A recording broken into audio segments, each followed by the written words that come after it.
Thank you for joining me on Legislative Update. I'm Dan Kristiansen, your 39th District State Representative.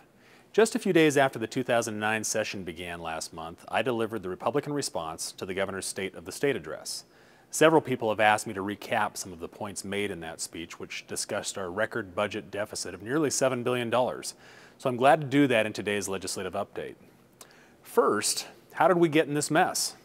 The governor said it was the result of the national economy, but that's only part of the story. Let's go back a few years and really look into this. The severity of our state budget crisis is largely due to mistakes made right here in the state legislature. Under the governor's watch, the Democrat Party in the legislature increased spending by nearly 33% over the last 4 years. We went from a $2 billion surplus just 2 years ago to a nearly $7 billion deficit today. That's a $9 billion swing in the budget in only 2 years. This is poor stewardship of the taxpayer dollars that you pay. The legislature was spending at a rate faster than the revenue increases. In terms of our own pocketbooks, that's kind of like hoping for a 33% increase in your personal paycheck and spending to that level, only to find out that you got a 5% pay raise later. Your paycheck has increased by only 5%, but now you have spent far more than you're earning. This level of spending is unsustainable.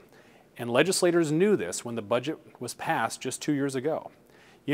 From statehood, it took 114 years for Washington to grow its budget to $25 billion. But it's only taken the last 4 years to increase that spending by more than $8 billion. That's the history. And I think it's useful to understand it so we can move forward with success and not repeat the mistakes that we made or prolong the mess that we're already in. We have to come together as a legislature united toward the needs of the people. I know you care about keeping your homes and your jobs, putting food on your table, making your family budget stretch, affordable health care, and even sending your kids to college. And these are some of our important priorities. As Republicans, we begin by agreeing with one important principle, and that being in the governor's budget proposal was no new tax or fee increases. It's time to eliminate the option of raising taxes, take it entirely off the table. You, the taxpayers and employers, did not create this crisis, and you should not be expected to bail out state government. As Ronald Reagan said, we shouldn't look to government to solve our problems. Government is the problem. Too much regulation and bloated bureaucracy have contributed to overspending. The governor also has an economic stimulus package that increases the size of government. Republicans believe that the best way to help the economy is to help employers retain and create new jobs. We can't dig our way out of a budget deficit by spending dollars to increase government jobs. That's part of what contributed to this deficit in the first place. As Winston Churchill noted, for a nation to try and tax itself into prosperity, it's kind of like a man standing in a bucket and trying to lift himself up by the handle. Solving our budget crisis and moving us forward toward a better economy comes down to setting priorities and forcing the state to live within its means now and in the future. This is good stewardship of your taxpayer dollars. My dad and I operated a business together for a number of years and employed many families. Each year we would throw a Christmas party. Besides thanking our employees for the fine work they did, it gave me an opportunity to see their families and reflect upon my responsibilities as an employer. Every car payment, house payment, money that paid for the education of their children were all based on my ability to make good decisions that kept them employed. For me, the Christmas party was more of a reality check because I came to realize all these people trusted in me with their livelihood.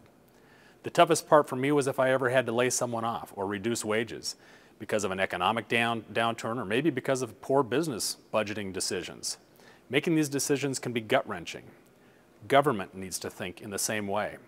Every decision the legislature makes affects you, the citizens of our state.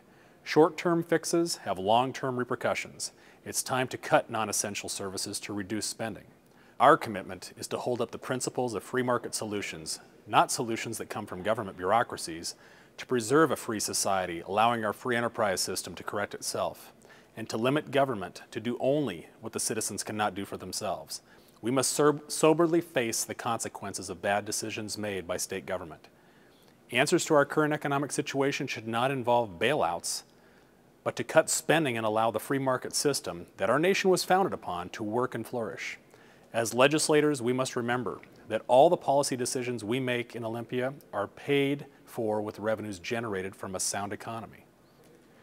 I want to thank you for joining me on Legislative Update. I'm your State Representative Dan Kristiansen. I'll look forward to talking to you again soon. Take care.